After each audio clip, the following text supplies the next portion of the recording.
Hi, I'm Mr. Holcomb, and today we're going to be getting into the beginnings of the Cold War. So, of course, Germany, after World War II, has been defeated. The United States and the Soviet Union are now at face-to-face with each other in Central Europe. So we're going to be getting into how that played out over the next several decades. So here's an overview of the unit. So we're going to start today with the major post-war organizations that grew out of the end of World War II. We're going to look at the United States and the Soviet Union's aims respectively, how the confrontation in Europe went, particularly over Berlin. We're going to get into the arms race between the two and how that also manifested itself with nuclear weapons. The space race, the Cuban Missile Crisis, when the two went head-to-head and almost blew each other up. Confrontation in Asia, particularly in Korea and Vietnam. And we're going to get into arms control in the 60s, 70s, and 80s, and then the decline of the Soviet Union in the 1980s. 1945, of course, we see the end of World War II. In Yalta, in 1945, Stalin, Churchill, and FDR met and hashed out how the post-war world would look. This is codified in the Potsdam Agreement of 1945 a couple months later. We're going to look at the map here in a second, but Germany was divided into 4 occupation zones between the Soviets, the Americans, British, and French. And Berlin itself, as the symbolic political heart of Germany, was also divided into 4. Even though Berlin was located deep within the Soviet sector. The Western powers zones coalesced in 1949 to form West Germany, the American, British, and French sectors. The Soviet sector became East Germany. Japan was occupied solely by the United States at the end of the war. Nationalist China controlled most of mainland China, led by Chiang Kai-shek. And Mao Zedong, the communists, held a small part of China. We're going to get into them a little bit later. And of course, the UN Charter was also signed in 1945 in San Francisco. Of course, as we all know, the headquarters will be established in New York. Here's the occupation sectors of Germany immediately after the war. So we have the Soviets in red, the British in green, the French in blue, and the Americans in yellow. And then deep in the Soviet sector, we also have the we have Berlin divided between the 4 powers. And then these 3 sectors here, the British, French, and Americans, those will be the ones that coalesce into West Germany, and their sectors in Berlin will become West Berlin. The Soviet sectors will become East Germany and East Berlin. Germany also underwent a denazification process. All the Nazi party members in Germany were booted out of government and other positions. A lot of them were put on trial, many thrown in jail. Others were executed. The Nuremberg trials is what this was referred to. Parliamentary style democracy was reintroduced, which we haven't seen since the Weimar Republic, instituted back in the 1910s and 20s. So we're going to, both East Germany and West Germany had a parliament-style government. Germany was also disarmed. It was not allowed to have a military. Of course, during the Versailles Treaty, Germany was allowed to have a small military. This is completely done away with.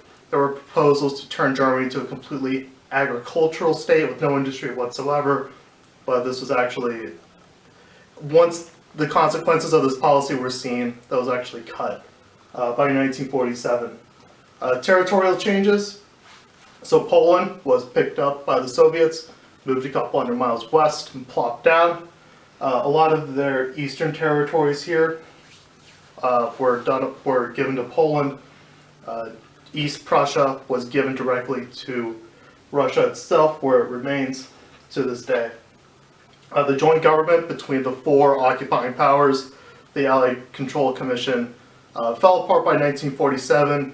The Soviets in their sector were introducing a lot of Marxist-style reforms, which didn't jive well with the other 3 powers. So that commission fell apart. This led to the Iron Curtain falling across Europe, as Winston Churchill put it. And from here, we'll go into a reading of the Winston Churchill quote on the slide and a discussion of what he meant and what the implications were.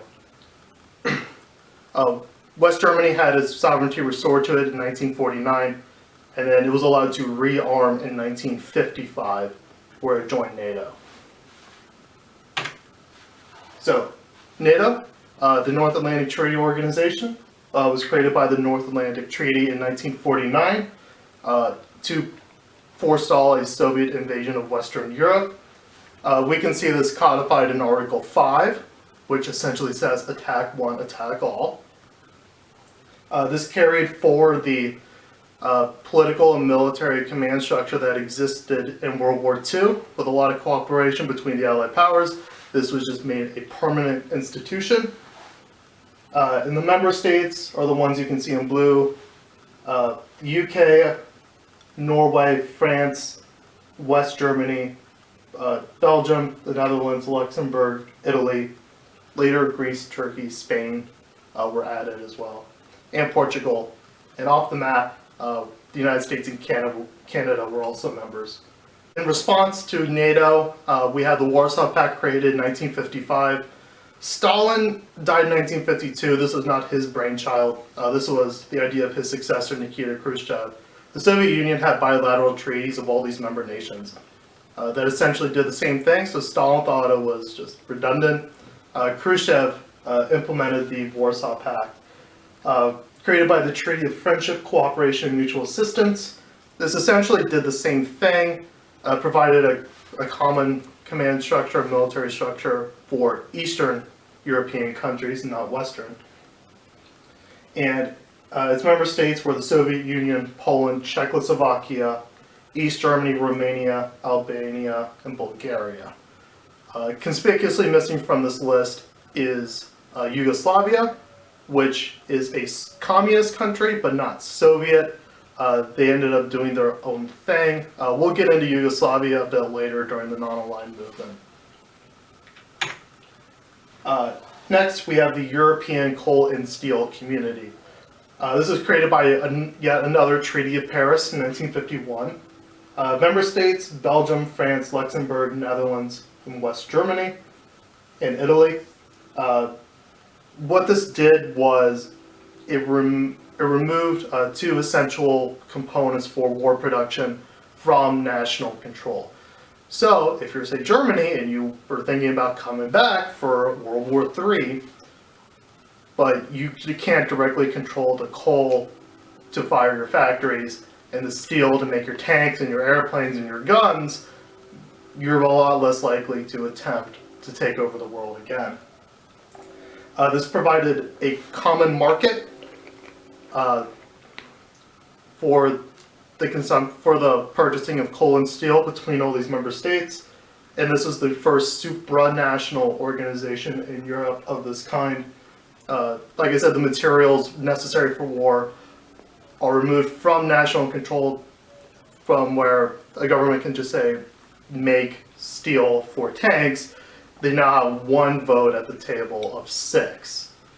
And this later formed the economic foundation for the European Union. And last we have the United Nations. So this was created by the UN Charter in 1945. This is the second take of the League of Nations. Of course, we know Woodrow Wilson put forward the idea of the League of Nations, which was rejected by the Senate. This one actually went through, created by FDR. So its major goals were international peace, humanitarian aid, development, and upholding of international law.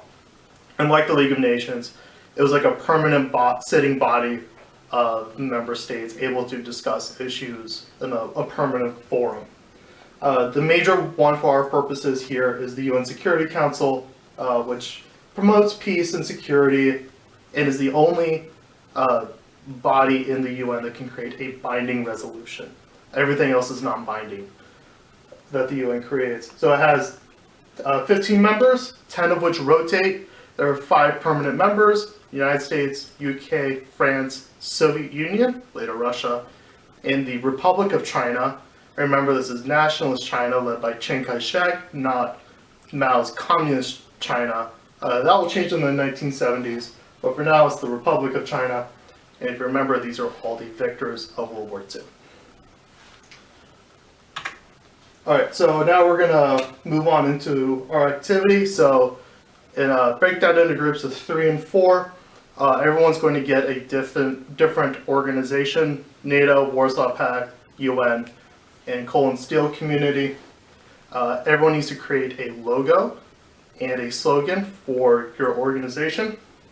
Don't use the actual organization's logo. Know what they look like. I better not see a NATO star anywhere. And be ready to present your logo and slogan and give the reasons why you picked what you did. Some of the examples that I have are unbeatable for the UN, with the slogan "United We Stand," NETO for NATO, and "What can V do for you" for Article 5. So break down into your groups, and I will come around and check on your progress. And if you have any questions, please raise your hand and let me know.